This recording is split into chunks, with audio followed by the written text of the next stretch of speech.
Эгерде балаңыз түнкүсүн уктай албай чоочуп кыйналып атса, же түндө төшөккө заара кылып коюп, же жаман түштөрдү көрүп чоочуп ыйлап, же болбосо күндүз ачуусу бат келип гиперактивный болуп жатса, же тескерисинче шалдырап, аппетити жоголуп, эч нерсе жегиси келбей, же болбосо ар жери себепсиз эле температура болуп, баш ооруп, шалдырап, кусуп, ушундай белгилер болуп атса, бул көз тийгендин белгилеринен болуп эсептелет.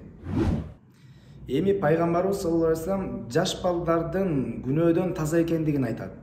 Демек, жаш балдар күнөөдөн таза болгон болсо, балагатка чейин жеткенге чейин, анда аларга каяктан көз тиет, кантип, эмне себептен ооруйт.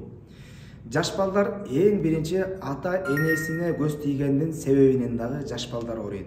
Жана ата энесинин күнөөлөрүнүн себебинен, ата энеси коргонуу дубаларды кылбагандык себептен жаш балдар ушундай көз тийүү деген оорулар менен ооруй берет. Жаш балдарга кантип көз тиет? Көбүнчө жаш балдарга көз тийүү бул айын деп коет, жакшы көрүп суктануунун негизинде жаш балдарга көз тиет.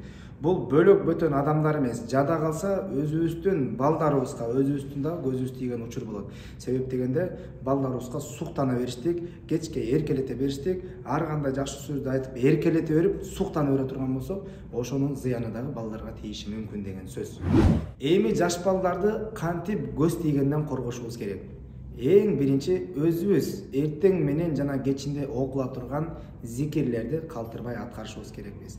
Мисалы, Ихлас, Фалак, Нас деген сүрөнү эртең менен дайыма 3 жолу, кечкисин дайыма 3 жолдан кайталап туруубуз зарыл. Жана экинчи маселе, биз жаш балдарды баары бир эркелетебиз, жакшы көрөбүз, бирок ошол учурда баракаллах, Аллахын берекесин берсин деген сөздү кошо айтып жүрүүнү үйрөнүшүбүз керекпиз. Ошол сөздү айтуу менен жаш балдарды көз тийгенден коргой алабыз, жана жаш балдардагы жакшы нерселерди Аллах Таала берекелүү кылат.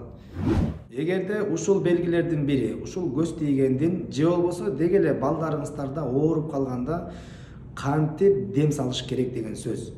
Эң биринчи Фатиха сүрөсү менен 3 жолу 7 жолга чейин окуп дем салабыз. Андан кийин Ихлас, Фалак, Нас сүрөлөрүн ар бирин 3 жолдан окуп дем салсак болот. Жана бул дуаны пайгамбарыбыз атайын жаш балдар үчүн айтып жүрө турган дуаны дагы сөзсүз 3 жол айтабыз.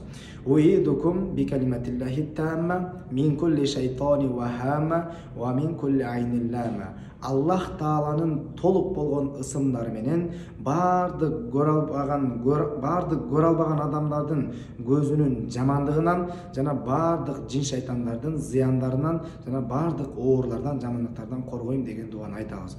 Анан жаш балдарды дем салып аткан учурда чекесине колуңузду коюп, ар бир аяттарды окугандан кийин тифтифтеп үйлөп койсоңуз да болот иншалла.